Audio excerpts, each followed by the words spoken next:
नमस्कार। इन खबर में आपका स्वागत है। एक तरफ जहां देश कल 75वां स्वतंत्रता दिवस मना रहा था, वहीं पूर्वोत्तर के राज्य मेघालय की राजधानी शिलांग में आगजनी व हिंसा हो रही थी और वहां के गृह मंत्री ने इस्तीफा दे दिया है। इसी बीच खबर आ रही है कि रात में वहां के मुख्यमंत्री जो संगमा हैं, उनके घर पे बम से हमला हुआ है।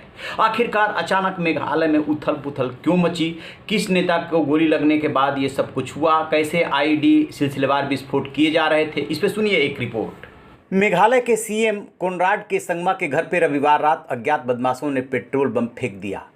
बताया जा रहा है कि घटना रात करीब 10:15 बजे हुई, जब वाहन पर सवार होकर आए उपद्रवियों ने ऊपरी शिलांग के 3rd माइल में स्थित मुख्यमंत्री के निजी आवास के परिसर में पेट्रोल से भरी 2 बोतलें फेंकी। एक वरिष्ठ पुलिस के अधिकारी के मुताबिक घटना में कोई हताहत नहीं हुआ है। पहली बोतल परिसर के अगले हिस्से में, जबकि दूसरी पिछले हिस्से में फेंकी गई। हालांकि चौकीदार ने तुरंत आग बुझा दी।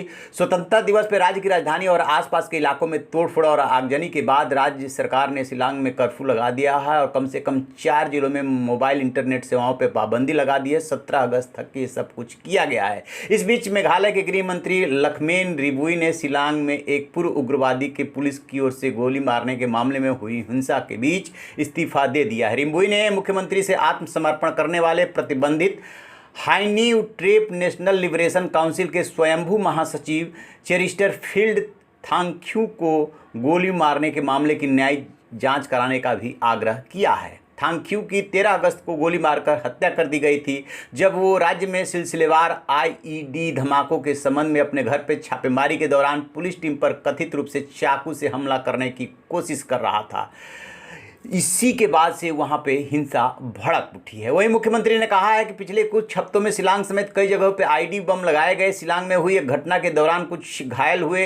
इसमें शामिल लोगों के बारे में पूछताछ के बाद पुलिस ने कई लोगों को गिरफ्तार किया। हमें कई एजेंसियों से विश्वसनीय जानकारी मिली है कि एक ऐसा और प्रयास किया जा सकता है। खासी हिल्स के एसपी ने राष्ट्रीय मानवाधिकार आयोग के आदेशानुसार 48 घंटे के अंदर चेरिस्टर फील्ड थांगथ्यू के आवास पर छापेमारी के बाद जो कुछ भी हुआ था रिपोर्ट सौंप दी है और मजिस्ट्रियल जांच हो रही है। एनएचआरसी अलग से जांच करेगा।